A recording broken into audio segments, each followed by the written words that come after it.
बहू घमंडी सास। घमंडी और सख्त हृदय वाली पुष्पा 92 वर्षीय अपनी सास विमला पर बहुत जुल्म करती थी।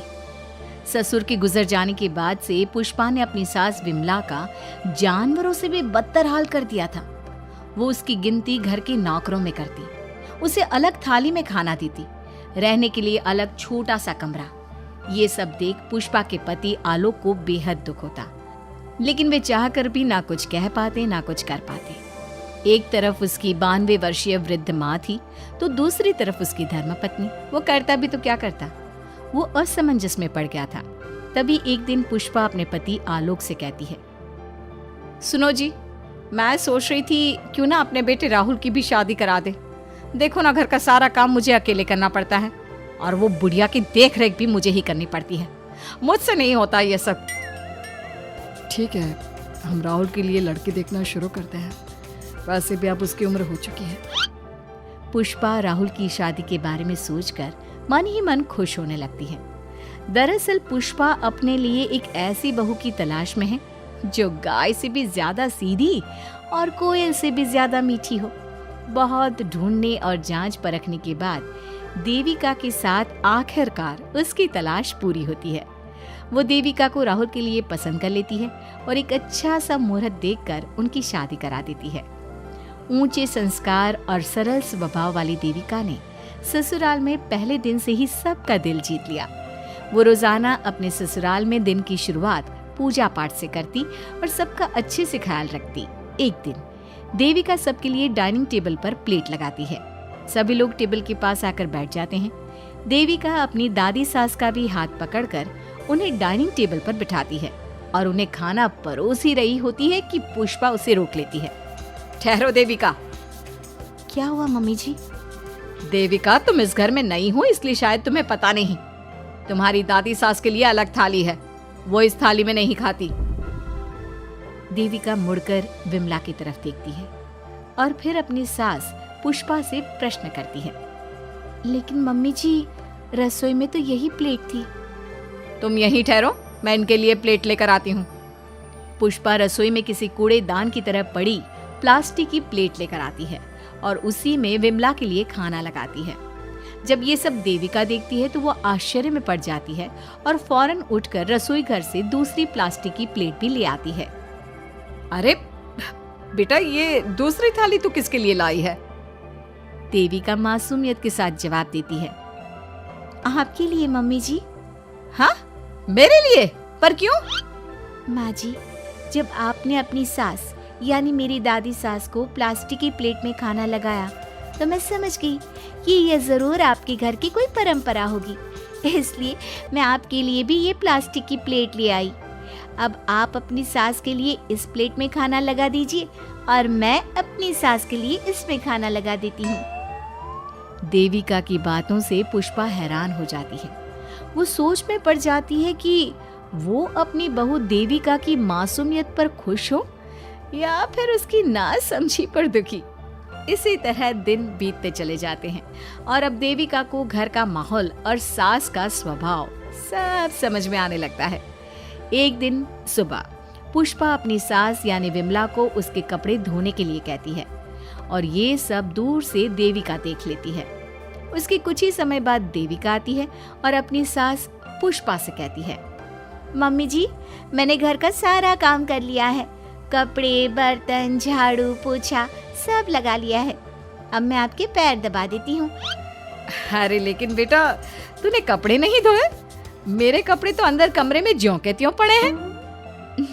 मैंने आपके कपड़े नहीं धोए मम्मी जी। आप जब दादी से बोल रही थी ना कि आज उन्हें अपने कपड़े खुद धोने होंगे, तो मैंने सब सुन लिया था। फिर मुझे लगा आज पूर्णिमा भी है, इसलिए शायद ये आपके घर की कोई रस्म होगी, तो मैंने आपके कपड़े भी नहीं धोए मम्मी जी।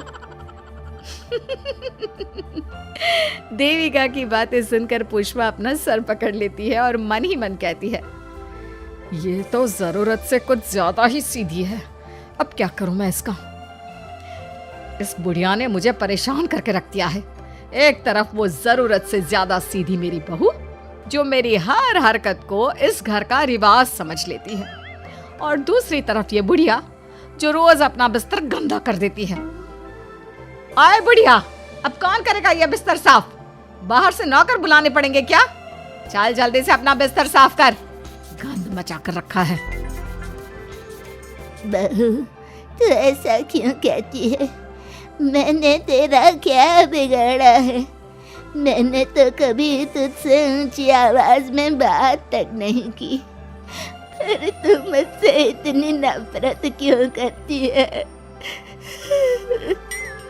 तभी वहां आलोक, देविका और उसका पति आ जाता है। क्या हुआ पुष्पा, तुम माँ पर ऐसे क्यों चिल्ला रही हो? अरे देखो ना अपनी माँ को, इस बुढ़िया ने अपने बिस्तर का क्या हाल कर रखा है। कितनी बदबू आ रही है इस बिस्तर से, किसी काम की नहीं ये बुढ़िया। आप एक काम क्यों नहीं करते, इस बुढ़िया को वृद्धाश्रम क्यों नहीं छोड़ आते? आलोक ये सुनकर परेशान हो जाता है। वो मन ही मन अपनी माँ से अपनी गलतियों की माफी तो मांगता है, लेकिन जुबान से कुछ नहीं बोलता। बहू, ऐसा मत कर बेटा, तू जैसा बोलेगी मैं ठीक वैसा ही करूंगी। मैं अभी इस बिस्तर को साफ कर देती हूँ, पर प्लीज मुझे इस घर से मत निकाल। ये घर मेरे पति की आखिरी निशानी है। मैं अपनी अंतिम सांस तक इसी घर में रहना चाहती हूँ। माँ जी, दादी सास का बिस्तर मैं साफ कर दूंगी और अब से आपको कोई शिकायत का मौका भी नहीं दूंगी। आप प्लीज दादी को वृद्धाश्रम मत भेजिए। हाँ माँ, दादी को रहने दीजिए ना यहीं पर, उनके बिना ये घर बिल्कुल अच्छा नहीं लगेगा। देखो बेटा, इनका जाना जरूरी है। अब इनकी उम्र हो चुकी है, इसलिए अब इन्हें अपनी बाकी की जिंदगी वहीं बितानी पड़ेगी। इतने में देविका वहां से चली जाती है और कुछ ही मिनट बाद एक बड़ा सा बैग लेकर वहां पहुंच जाती है। देविका के हाथ में बैग देखकर सब अचंभे में पड़ जाते हैं। अरे देविका, तुम ये बैग कहाँ से लाई? तुम कहीं जा रही हो क्या? माँ जी ने अभी तो बोला थोड़ी देर पहले कि अब उनकी सास बूढ़ी हो चुकी हैं और उनकी असली जगह वृद्धाश्रम में ही है, तो मैं ये दूसरा बैग उनके लिए भी ले आई। वो क्या है ना, उम्र तो अब मम्मी जी की भी हो चुकी है, कल तो जाना ही है। इससे अच्छा अभी चली जाएंगी तो दादी सास को भी एक सहारा मिल जाएगा। क्या? क्यों बहू, तू मुझे वृद्धाश्रम भेजेगी हैं? अपनी सास को?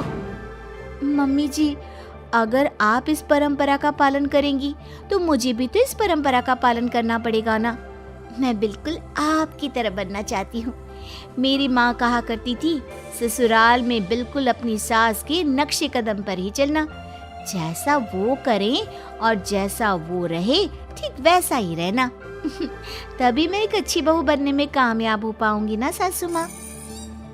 देविका की ये बातें सुनकर पुष्पा की आंखों में आंसू आ जाते हैं।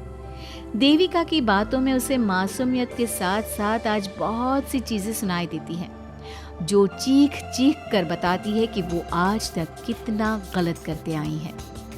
बेटा, तूने तो मेरी आंखें खोल दी। अपने ससुर के देहांत के बाद मैंने न जाने अपनी सास पर कितने अत्याचार किए, उन्हें कितना जलील किया, खरी खोटी सुनाई। आज अगर तू नहीं होती तो मुझे कभी अपनी गलतियों का एहसास तक नहीं होता। देर से ही सही, आपको अच्छे बुरे का एहसास हुआ, यही बहुत बड़ी बात है। मम्मी जी, तो अब आपके सामान का क्या करना है? अरे जा जाकर इसे मेरे कमरे में रख कर आ जा। अब कोई कहीं नहीं जाएगा, सब यहीं साथ में रहेंगे। बहू, मुझे समझ में नहीं आ रहा मैं तेरा किन शब्दों में धन्यवाद कहूँ। जो चीज़ तूने 2 दिन में पुष्पा को समझा दी, वो मैं बरसों से कहने की हिम्मत तक ना कर सका। पापा जी, जरूरी नहीं कि हर बात कहकर भी बताई जाए। कभी कभी अपनी गलतियों का एहसास कराना भी जरूरी होता है, और मैंने भी मम्मी जी के साथ ठीक वैसा ही किया। उन्हें उनकी गलतियों का एहसास कराया और देखिए आज सब ठीक हो गया। सच में देविका, तुमने आज हम सबको बहुत बड़ी सीख दी है। अब पुष्पा सुधर जाती है और घर की पूरी जिम्मेदारी देविका को सौंप देती है, और अब उनका परिवार एक सुखी